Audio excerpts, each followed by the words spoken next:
Hello students, welcome to my YouTube channel concept coaching and compliance services. तो student, हम लोग अपने पास आज इस वीडियो से अपना एक नया चैप्टर स्टार्ट करने जा रहे हैं जिसका नाम है डिसोल्यूशन ऑफ पार्टनरशिप फर्म। तो हालांकि ये वाला चैप्टर अपने पास अपने लास्ट जो अपनी ऑफलाइन क्लास थी उसमें स्टार्ट करा था, बट उसके बाद बारिश की वजह से अपनी लास्ट 2 दिन में ऑफलाइन क्लास नहीं हो पाई। तो ये वाला चैप्टर अपन दोबारा से स्टार्ट कर रहे हैं, डिसोल्यूशन ऑफ पार्टनरशिप फर्म। ठीक है, सो चलिए अपने पास ये डिसोल्यूशन ऑफ पार्टनरशिप फर्म जो है इसके बारे में जो ब्रीफ इंट्रोडक्शन है या जो डिसोल्यूशन ऑफ पार्टनरशिप फर्म का मीनिंग है तो इसके बारे में हम लोग थ्योरी से स्टार्ट करते हैं। तो अपने पास स्टूडेंट हम लोग अपने पास जो थ्योरेटिकल टॉपिक है इनिशियल वाला, तो ये अपना जो स्लाइड्स होती हैं इनसे कवर कर लेंगे। इसके बाद जो प्रैक्टिकल है आज की क्लास में स्टार्ट कर लेंगे, और प्रैक्टिकल है वो हम लोग अपने पास इन स्लाइड्स के बाद करना स्टार्ट करेंगे। तो सबसे पहले इस चैप्टर का हम लोग अपने पास थ्योरेटिकल पार्ट देख लेते हैं कि what is the meaning of dissolution of firm. तो जैसा कि चैप्टर का नाम आप लोगों ने देखा कि चैप्टर का नाम है डिसोल्यूशन ऑफ फर्म, तो हमें सबसे पहले ये अंडरस्टूड करना चाहिए कि जो डिसोल्यूशन ऑफ फर्म है इसका मीनिंग क्या है। तो डिसोल्यूशन ऑफ फर्म का जैसे कि आप लोगों को इस फोटो से रिप्रेजेंट हो रहा होगा, तो डिसोल्यूशन ऑफ पार्टनरशिप फर्म का मतलब क्या है कि अब जो पार्टनर्स हैं वो अपनी दोस्ती खत्म कर रहे हैं। ठीक है, ये जो अपनी पार्टनरशिप फर्म है वो खत्म कर रही है। ठीक है, तो यहाँ पे तुम्हें जो बुक के अकॉर्डिंग मीनिंग है अपने पास वो बुकिश मीनिंग दिया हुआ है। When the relation between all the partners of the firm comes to an end, this is called dissolution of firm. तो जब पार्टनरशिप फर्म में जितने भी पार्टनर होते हैं उनका जो आपस में रिलेशनशिप होता है उसको हम लोग पार्टनरशिप फर्म बोलते हैं। तो जब किसी पार्टनरशिप फर्म के सारे पार्टनर्स के बीच जो उनकी इकोनॉमिक रिलेशनशिप होती है वो खत्म हो जाती है, तो इसको हम लोग बोलते हैं डिसोल्यूशन ऑफ द फर्म। ठीक है, सो व्हेन, दोबारा से मैं रिपीट कर दूं, when the relation between all the partners of the firm comes to an end, this is called dissolution of firm.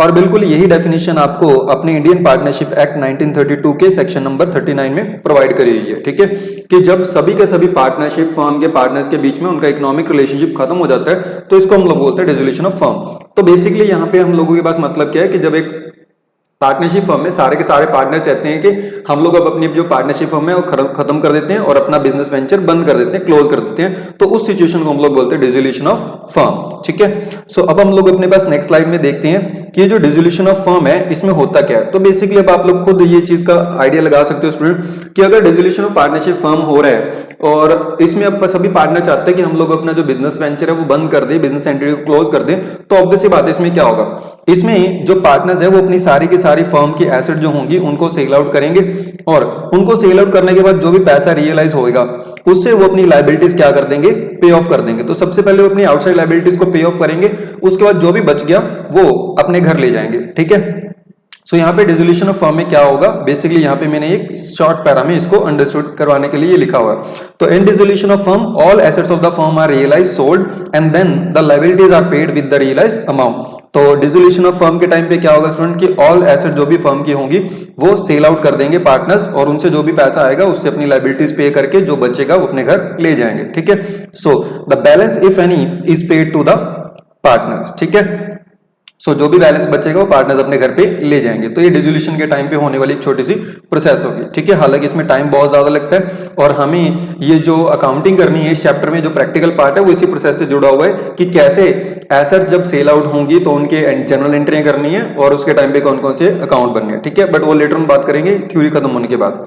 But अब यहाँ पे हमारे पास थ्योरी में एक छोटा सा इंटरेस्टिंग क्वेश्चन आता है स्टूडेंट कि एक जो टर्म होती है, एक होती है डिसोल्यूशन ऑफ फर्म और दूसरी एक टर्म होती है डिसोल्यूशन ऑफ पार्टनरशिप। क्या ये दोनों टर्म सेम है या इनमें कुछ डिफरेंस है?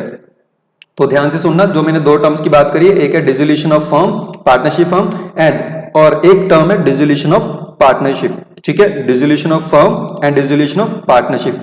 तो ये दोनों जो टर्म्स है स्टूडेंट ये काफी डिफरेंट है। ठीक है, दोनों के डिफरेंट मीनिंग्स हैं और दोनों एक अलग कंसेप्ट्स को डील करती हैं। ठीक है, तो अब हम लोगों के पास थ्योरेटिकल में एक इंपॉर्टेंट क्वेश्चन आ जाता है जिसमें हम लोग dissolution of firm and dissolution of partnership के बीच में डिफरेंशिएट करना सीखते हैं। ठीक है, तो चलिए हम लोग अपने पास जो अपनी नेक्स्ट स्लाइड है इसमें मैंने एक ये समरी टेबल बनाया हुआ है जिससे आप लोगों को ये क्लियर हो जाएगा कि what is the difference between the dissolution of firm and dissolution of partnership. तो देखिए हम लोग सबसे पहले अपने पास मीनिंग के थ्रू डिस्कस करते हैं कि इन दोनों में डिफरेंस क्या है। सो डिफरेंस बेसिकली स्टूडेंट हमारे पास जो मीनिंग है उसी से हमें क्लियर हो जाएगा। तो जो अपने पास डिसोल्यूशन ऑफ पार्टनरशिप फर्म होती है जिसमें अभी हमने देखा, इसमें जो पार्टनर्स होते हैं उन सभी पार्टनर्स का जो इकोनॉमिक रिलेशनशिप होता है वो खत्म हो जाता है और इसके साथ साथ जो बिजनेस है वो भी क्या हो जाता है, क्लोज होता है। तो ये बात करी हमने डिसोल्यूशन ऑफ पार्टनरशिप फर्म की। बट डिसोल्यूशन ऑफ पार्टनरशिप में क्या होता है, डिसोल्यूशन ऑफ पार्टनरशिप में उनके रिलेशनशिप खत्म नहीं होती, वो सिर्फ क्या हो जाती है, चेंज हो जाती है। तो सभी के सभी पार्टनर्स की रिलेशनशिप खत्म नहीं होती, वो सिर्फ क्या हो जाती है, चेंज होती है। फॉर एग्जांपल मान लो कि अपन ने एक गुडविल के बाद चैप्टर करा था चेंज इन पीएसआर, ठीक है। तो उसमें जो एग्जिस्टिंग पार्टनर थे उसमें से ना कोई बाहर जाता था ना ही कोई नया पार्टनर एडमिट होता था, ठीक है। तो उस केस में अगर मान लो कि जो एग्जिस्टिंग पार्टनर है वो बिना किसी को एडमिट किए या बिना किसी को रिटायर किए अगर अपनी पीएसआर चेंज कर लेते हैं तो ये क्या हुआ, ये हुआ चेंज इन रिलेशनशिप, और इसको हम लोग बोलेंगे डिसोल्यूशन ऑफ पार्टनरशिप, ठीक है। बट अगर वही पार्टनर ये बोले कि जी अब हम लोगों ने आज के बाद बिजनेस करना ही नहीं है, इस बिजनेस को बेचो, बंद करो और चलो, ठीक है, निकलो यहां से, तो ये हो जाएगा हमारे पास डिसोल्यूशन ऑफ फर्म, ठीक है। सो होपफुली आप लोगों को ये मीनिंग से क्लियर हो जाएगा कि डिसोल्यूशन ऑफ पार्टनरशिप फर्म में हमारे पास क्या होता है, उनके रिलेशनशिप में कुछ चेंज आता है, बट वो पार्टनरशिप क्या होती है कि खत्म नहीं होती सबकी, ठीक है। बट जो अगर हमारे पास डिसोल्यूशन ऑफ पार्टनरशिप फर्म की बात करें तो उसमें रिलेशनशिप भी खत्म हो जाती है और बिजनेस भी क्लोज हो जाता है, ठीक है। तो इसमें हमारे पास नेक्स्ट जो मीनिंग है उसको इसी बात को दोबारा से रिपीट कर रहा है कि अगर डिसोल्यूशन ऑफ पार्टनरशिप फर्म की बात करें तो वहां पे जो बिजनेस होता है वो एक खत्म हो जाता है, ठीक है। बट यहां पे बिजनेस क्या होता है डिसोल्यूशन ऑफ पार्टनरशिप फर्म में, डिसोल्यूशन ऑफ पार्टनरशिप में, तो वो बिजनेस चलता रहता है, ठीक है। जैसे कि अगर हम लोग बात करें कि एक नया पार्टनर आए या एक पार्टनर रिटायर हो जाए, एक पार्टनर की डेथ हो जाए या एग्जिस्टिंग पार्टनर अपनी प्रॉफिट शेयरिंग रेशियो चेंज कर ले, तो उस केस में बिजनेस चलता रहता है, बट जो पार्टनरशिप होती है पुरानी वो चेंज होकर नई बन जाती है, ठीक है। तो ये जो अभी हमने डिसोल्यूशन से पहले जितने भी चैप्टर निपटाए हैं गुडविल के बाद वो सारे के सारे किसके थे, डिसोल्यूशन ऑफ पार्टनरशिप के। बट अभी जो हमारा चैप्टर है वो है हमारा डिसोल्यूशन ऑफ फर्म, जिसमें कि हम लोगों को एक बिजनेस क्या करना है, क्लोज करना है, ठीक है। सो इसी के साथ हम लोगों को अगर मीनिंग क्लियर हो गया तो हम लोग जिसके 2 या 3 और डिफरेंशिएशन के पॉइंट है वो साथ में कवर अप कर लेते हैं। तो डिसोल्यूशन ऑफ फर्म में बुक्स ऑफ अकाउंट क्या होगा, तो ऑब्वियसली बात है कि अगर बिजनेस बंद हो रहा है तो बुक्स ऑफ अकाउंट भी क्या हो जाएंगे, फर्म की क्लोज हो जाएंगी। बट क्या डिसोल्यूशन ऑफ पार्टनरशिप में ये जो बुक्स ऑफ अकाउंट है क्लोज होंगी, नहीं, ये चलती रहेंगी क्योंकि बिजनेस भी चल रहा है, ठीक है। उसके बाद क्या डिसोल्यूशन ऑफ पार्टनरशिप में एसेट्स एंड लायबिलिटीज सेल करनी पड़ती हैं, ऑब्वियसली बात है जब बिजनेस बंद हो रहा है तो आपको एसेट्स क्या करनी पड़ेंगी, सेल करनी पड़ेंगी, और उनसे जो भी पेमेंट आ रही है अभी हमने बात करी कि वो लायबिलिटीज को डिस्चार्ज करने में हम लोग यूज कर लेंगे, ठीक है। बट अगर यहीं पे डिसोल्यूशन ऑफ पार्टनरशिप हो तो एसेट्स और लायबिलिटी का क्या होगा, तब हम लोग सिर्फ उनको रीवैल्यू करेंगे, और रीवैल्यू करके जो भी प्रॉफिट या लॉस आएगा वो हम लोग ऑल पार्टनर्स को ऑल प्रॉफिट शेयरिंग रेशियो में बांट देते थे, ठीक है। इसके बाद ये जो डिसोल्यूशन ऑफ पार्टनरशिप फर्म है ये वॉलंटरी भी हो सकता है और ये बाय कोर्ट्स ऑर्डर भी हो सकता है, बट जो डिसोल्यूशन ऑफ पार्टनरशिप है वो सिर्फ कैसे होगा, वॉलंटरली, ठीक है। सो ये इसके साथ हमारे पास हो गए 5 डिफरेंशिएशन के पॉइंट। तो ये एक इंपॉर्टेंट क्वेश्चन है थ्योरी का इस चैप्टर के पॉइंट ऑफ व्यू से, ठीक है। तो इसको याद कर लेना अच्छे से, हमारी बुक में भी हालांकि ये टेबल दिया होगा बट इसको मैंने कुछ कीवर्ड्स हाईलाइट करने के पॉइंट ऑफ व्यू से यहाँ पे इस तरीके से समराइज वे में बना रखा है। तो आपको इधर से याद करना हो तो इधर से, अदरवाइज बुक से जो पैरा दिए हुए हैं वहां से याद करना हो तो वहां से कर लो, ठीक है। सो होपफुली आप लोगों को अब अंडरस्टूड हो गया होगा कि what is the difference between the dissolution of firm and dissolution of partnership, ठीक है। तो इसके साथ अब हमारे पास एक और इंपॉर्टेंट क्वेश्चन आता है जो कि थ्योरेटिकल पॉइंट ऑफ व्यू से भी इंपॉर्टेंट है और प्रैक्टिकल पॉइंट ऑफ व्यू से भी इंपॉर्टेंट है। तो यहां पे हम लोगों को समझना है section 48 of Indian partnership act 1932। अब ये जो सेक्शन 39 है वो भी हमने पढ़ा, वो तो बात करता था meaning of dissolution of firm की, बट ये जो सेक्शन 49 है ये किसके बारे में बात करता है स्टूडेंट, ये बोलते हैं कि जब डिसोल्यूशन ऑफ पार्टनरशिप फर्म होगा तो ऑब्वियस बात है कि जो लिक्विडेटर होगा, लिक्विडेटर बेसिकली कौन होता है, वो पर्सन जो फर्म की एसेट्स को सेल आउट करता है मार्केट में और उसके बाद लायबिलिटीज को डिस्चार्ज करता है, ठीक है। तो ये एक तरीके से तुम लोग मान लो कि एक एजेंट होता है जो कि पार्टनरशिप फर्म को डिसोल्यूट करने के टाइम पे ये अपने पास सर्विसेज देता है, ठीक है, कि ये एसेट्स उठाएगा फर्म की, उनको मार्केट में सेल आउट कराएगा और सेल आउट करके जो भी पैसा रियलाइज होगा उसमें से कुछ अपना खर्चा वर्चा काट के बाकी का पैसा पार्टनर्स को और आउटसाइड लायबिलिटीज को दे देगा, ठीक है। बट अब बात ये आती है कि चलो ठीक है, मान लीजिए कि जो लिक्विडेटर है जब लिक्विडेशन या डिसोल्यूशन हो रहा होगा किसी फर्म का तो उस फर्म की एसेट्स उठाएगा। एसेट्स में क्या कुछ आएगा, जैसे प्लांट मशीनरी आ गया, लैंड बिल्डिंग हो गया, फर्नीचर एंड फिक्सचर्स हो गए, डेटर से पैसे ले आएगा।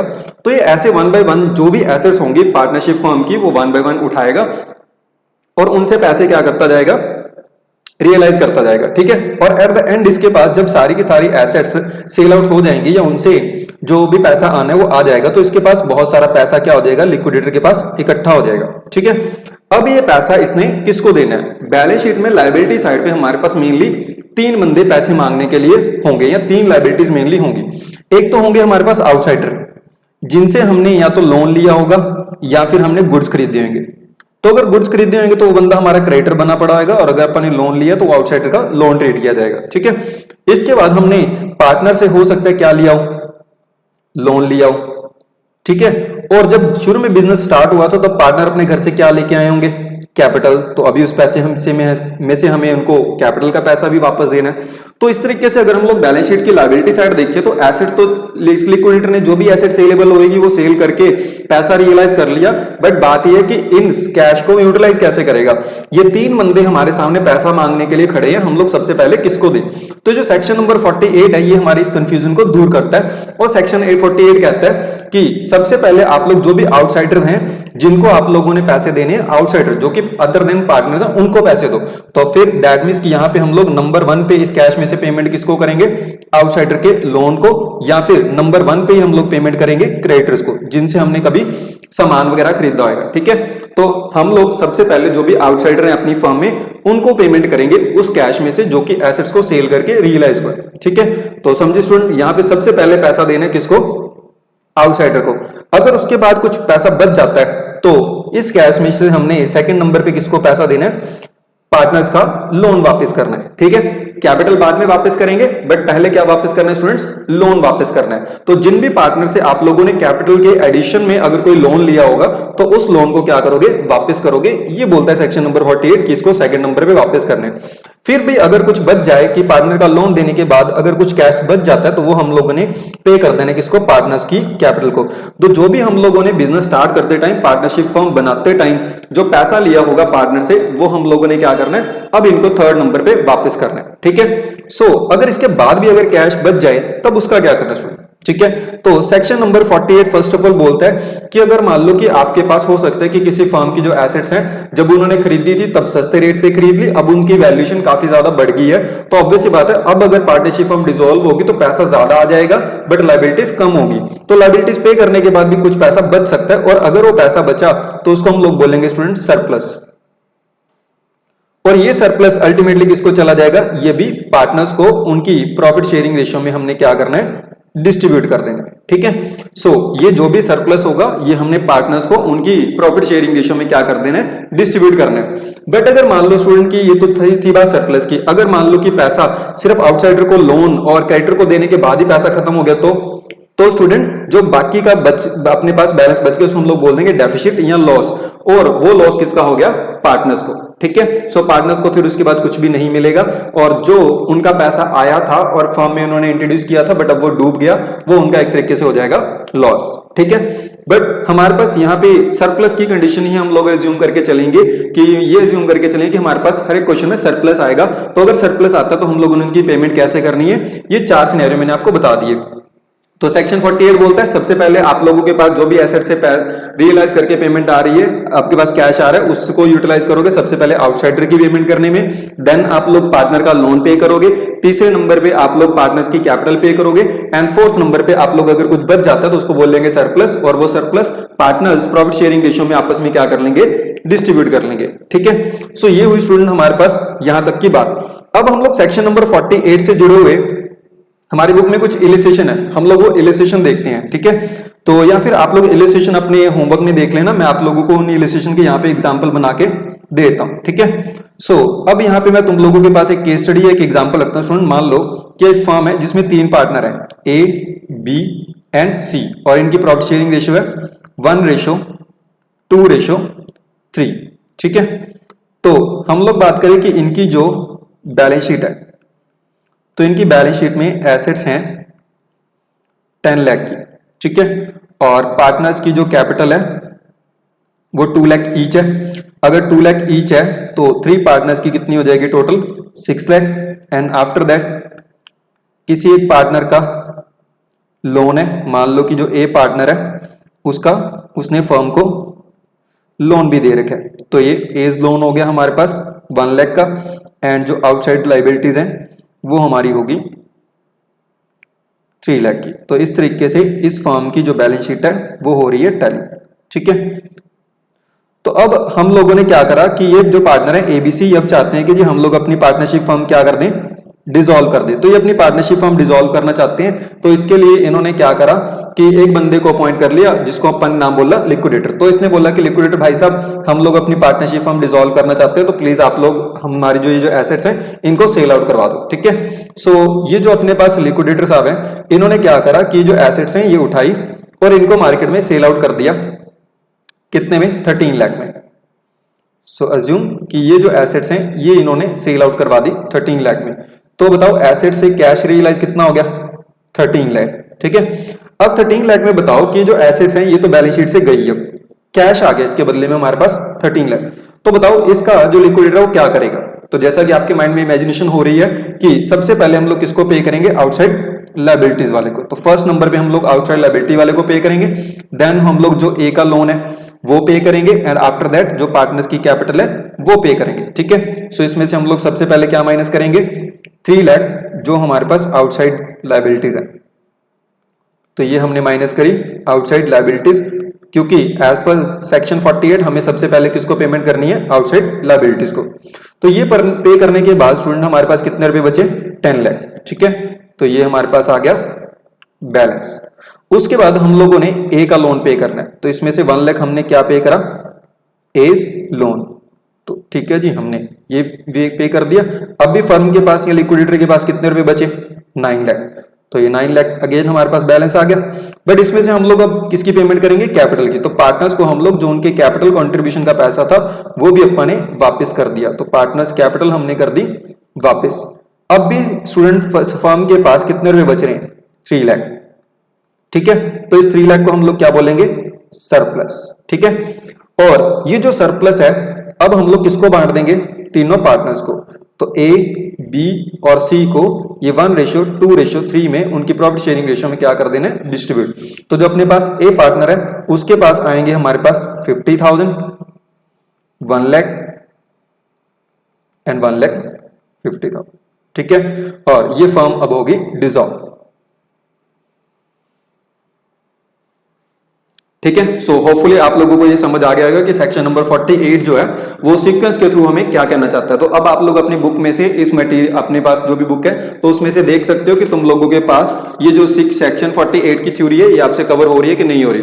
इसी के साथ आप लोग अपनी बुक में से जो illustration number 1, 2 and 3 page number 8.3 पे है उनको अब देख लोगे, ठीक है। सो पेज नंबर है 8.3 एंड इलस्ट्रेशन नंबर 1, 2 एंड 3, इसमें आप लोग स्टार मार्क करोगे सेकंड इलस्ट्रेशन के ऊपर, ठीक है। तो अब ये जो सेकंड इलस्ट्रेशन है इसमें हमारे पास क्या ऐसा है कि जो मैंने तुम लोगों को यहाँ पे स्टार मार्क करवा दिया, ठीक है। सो अब ये वाला पॉइंट थोड़ा सा ध्यान से सुनना स्टूडेंट, क्योंकि इसमें ज्यादातर स्टूडेंट जो है वो रीड आउट करते टाइम गलती करते हैं। हालांकि पॉइंट बहुत ईजी है बट रीड आउट करते टाइम गलती करेंगे। अब देखो कि मान लो कि अभी ऊपर अपन एग्जाम्पल लिया था ए, बी एंड सी का, तो इनकी प्रॉफिट शेयरिंग रेशियो थी अपने पास 1:2:3, ठीक है। और बैलेंस शीट में हमने जो लोन है वो किससे लिया हुआ था? ए से। बट यहां पे मैं कुछ थोड़ा सा वर्ड्स के साथ एक ट्रिकी गेम करूं तो हो सकता है कि आप लोग कंफ्यूज हो जाओ। मैं बोल लूं कि जो कैपिटल है पार्टनर्स की वो है 6 लाख, ठीक है, और जो एसेट्स हैं फर्म की वो है 10 लाख की, ठीक। और जो लोन है ना वो अपन ने ए से नहीं लिया, वो मिसेज ए से लिया हुआ है, मतलब ए की वाइफ से। तो मिस्टर ए की वाइफ से जो अपन ने लोन लिया हुआ है मिसेज एज लोन 1 लाख का, एंड जो आउटसाइड लायबिलिटीज, अदर लायबिलिटीज, इसको अब आउटसाइड नहीं बोलेंगे, इसको बोलेंगे अदर लायबिलिटीज। तो मैंने नामकरण किसी वजह से चेंज किया है, तो अदर लायबिलिटीज होगी हमारी 3 लाख। 10 लाख इधर का बैलेंस आ गया, 10 लाख इधर का बैलेंस। अब तुम लोगों के लिए एक छोटा सा क्वेश्चन है स्टूडेंट की जिसके आंसर के लिए मैं तुम्हें सोचने के लिए 5-10 सेकंड दूंगा। मिसेज ए का जो लोन है वो आप लोग अब किस नंबर पे करोगे? फर्स्ट नंबर पे आउटसाइड लायबिलिटीज मान के, या पार्टनर्स लोन मान के, या फिर थर्ड नंबर पे पार्टनर्स कैपिटल मान के, ठीक है। सो आप लोग सोच लो यहां पे कि हम लोगों ने जो मिसेज ए का लोन है वो किस नंबर पे करना है। और इस बात का ध्यान रख लेना कि जो पार्टनर है वो मिस्टर ए है, ना कि मिसेज ए है।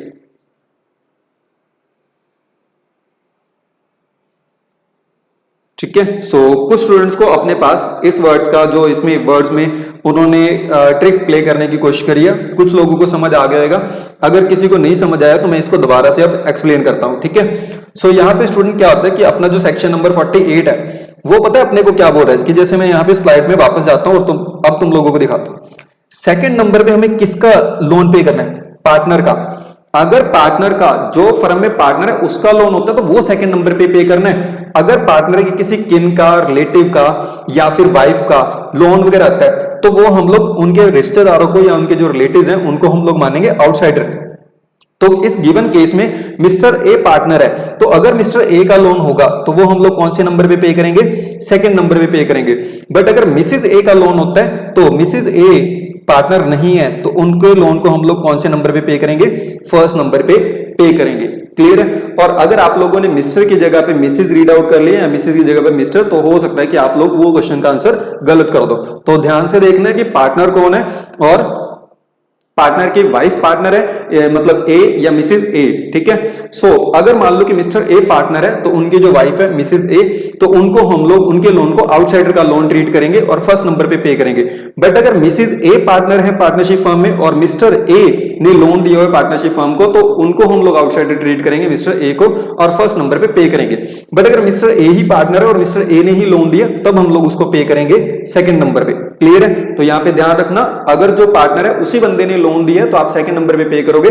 अगर पार्टनर के किसी और रिश्तेदार ने, रिलेटिव ने पार्टनरशिप फर्म को लोन दिया हो तो आप लोग उनको आउटसाइडर ट्रीट करोगे। ठीक है। सो यहाँ पे इस बात का ध्यान रखना है, जो सेकंड इलस्ट्रेशन है वो सिर्फ तुम्हारी इसी पॉइंट के, इसी रीडिंग, पैराग्राफ रीडिंग की वजह से गलत हो सकती है। तो वहां पे जो मिसेज वर्ड है उसको अंडरलाइन कर लेना है और उन सम्स को अपने फर्स्ट, सेकंड, थर्ड, जो ये 3 इलस्ट्रेशन है अपने पास कवर अप करके देखनी है। ठीक है। सो अभी के लिए इस वीडियो में आप लोग इतना ही करोगे। अब जो नेक्स्ट वीडियो इसके बाद पार्ट 2 आएगा तो उसमें हम लोग अपने पास जो अकाउंटिंग प्रोसीजर है वो स्टार्ट करेंगे। ठीक है। सो नेक्स्ट पार्ट के लिए वेट करो स्टूडेंट, अभी थोड़ी देर में वो पार्ट भी अपलोड हो जाना है। ठीक है। तब तक के लिए take care and bye bye students.